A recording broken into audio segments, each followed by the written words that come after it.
Hi there, guys. Welcome to our YouTube channel English Literature. Today we will go through the summary of the novel Hard Times by Charles Dickens.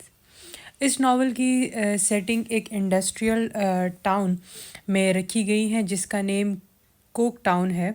ये novel explore करती है clash between emotions, social justice and utilitarianism.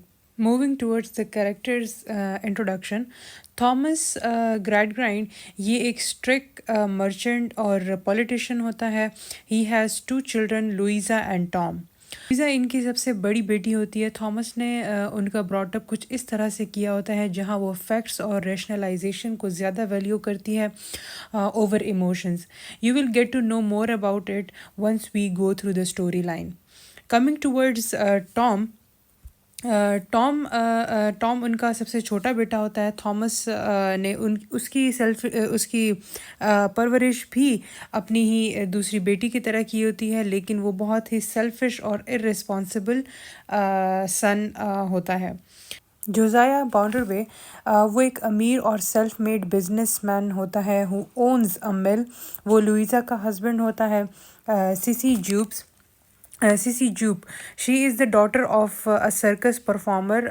जब उसका father उसको छोड़ देता है या अबैंडन कर देता है तो वो ग्रेट ग्राइंड फैमिली के साथ रहना शुरू कर देती है। सिक्स कैरेक्टर है हमारे पास स्टेफन ब्लैकपूल का। ये एक हार्ड वर्किंग फैक्ट्री वर्कर होता है। इसका कैरेक्टर इंडस्ट्रियलाइजेशन एरा के वर्किंग क्लास के इश्यूज़ को पोर्ट्रे करता है। रशल ये स्टेफन की फ्रेंड है। स्टेफन इससे मोहब्बत करता है and they also work together in the mill. Mrs Sparsit ये एंटागनिस्ट ऑफ द स्टोरी हैं। ये लुइज़ा से बहुत जेलस होती हैं। जेम्स हार्थहाउस ये एक मॉरली करप्ट कैरेक्टर है। वो अटेम्प्ट करता है लुइज़ा को सिड्यूस करने की। सिड्यूस मीन्स फरेब देना, अपनी तरफ माइल करना। स्लैकब्रिज ये इंडस्ट्री के वर्कर्स का जो यूनियन होता है उनको लीड करता है and he is manipulative type of character. Manipulative कहते हैं चालाक और मक्कार शख्स को। Let's begin with the summary of the novel. Thomas Gradgrind एक अमीर और रिटायर्ड मर्चेंट ताजर को कहते हैं। ताजर होते हैं कोक टाउन के, इंग्लैंड में जो ये टाउन वाक़ है। वो एक स्ट्रिक्ट और rigid philosophy of rationalism, self interest और फैक्ट्स को फॉलो करते हैं। Now the question arise, what is rationalization? Rationalization उस अप्रोच को कहते हैं जहां अगर इस दुनिया को अंडरस्टैंड करना है तो सिर्फ रीज़न, लॉजिक और एविडेंस के बेस पर ही ये पॉसिबल है। ये अप्रोच किसी भी ट्रेडिशनल बिलीव्स, अथॉरिटी या इमोशंस को फॉलो नहीं करती। थॉमस अपने दोनों बच्चों को इसी फ़िलासफ़ी के अकॉर्डिंग रेस करता है, where there is no space for imagination and emotions. He founds a school and charitably takes one of the students जो कि काइंड और इमेजिनेटिव टाइप का कैरेक्टर है। सिसी जूप होती है वो।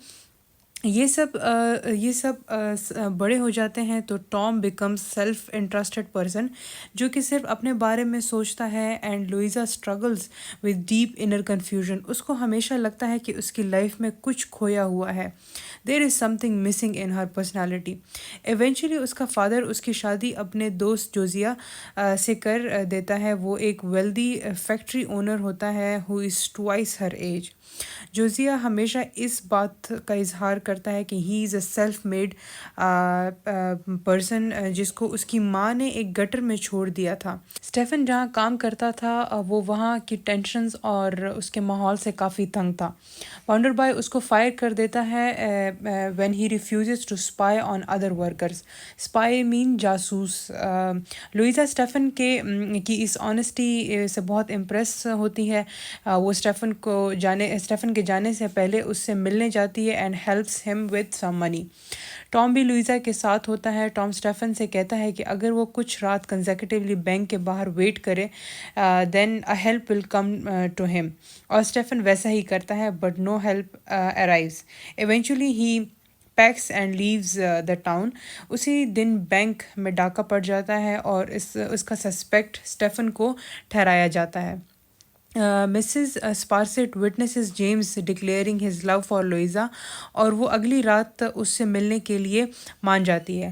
ہاؤ ایور لوئزا جیمس سے ملنے کے بجائے اپنے فادر کے گھر چلی جاتی ہے، جہاں وہ اپنے فادر کی اپ برنگنگ اسٹائل کو کنفرنٹ کرتی ہے اور کہتی ہے کہ آپ کی اسی اپ برنگنگ کی وجہ سے میں نے ایک ایسے شخص سے شادی کی جس سے میں محبت ہی نہیں کرتی۔ سیسی جو لوئزا سے بہت محبت کرتی ہے جیمس سے ملنے جاتی ہے اینڈ کنونسز ہم ٹو لیو دا ٹاؤن، اور لوئزا کی لائف سے نکل جانے کو کہتی ہے۔ باؤنڈر بائے جو کہ بہت خوفزدہ ہوتا ہے کہ اس کی وائف اس کو چھوڑ کر نہ چلی جائے، he redoubles his efforts to capture Stephen جب واپس آ رہا ہوتا ہے اپنی صفائی کے لیے تو اس کا ایکسیڈنٹ ہو جاتا ہے۔ رشل اور لوئزا اس سے ملنے جاتے ہیں and he dies soon after an emotional farewell to Rachael. Thomas اور Louisa realize that Tom is really responsible for robbing the bank. Thomas اور لوئزا کی مدد سے انگلینڈ سے باہر بھاگ جاتا ہے۔ اسٹوری میں آگے معلوم ہوتا ہے کہ Mrs Pegler is his loving mother, Bounderby کی لونگ مدر ہے جس کو اس نے ملنے سے روکا ہوا تھا، اور وہ ایک سیلف میڈ آدمی نہیں ہے۔ 5 years later he died alone in the streets۔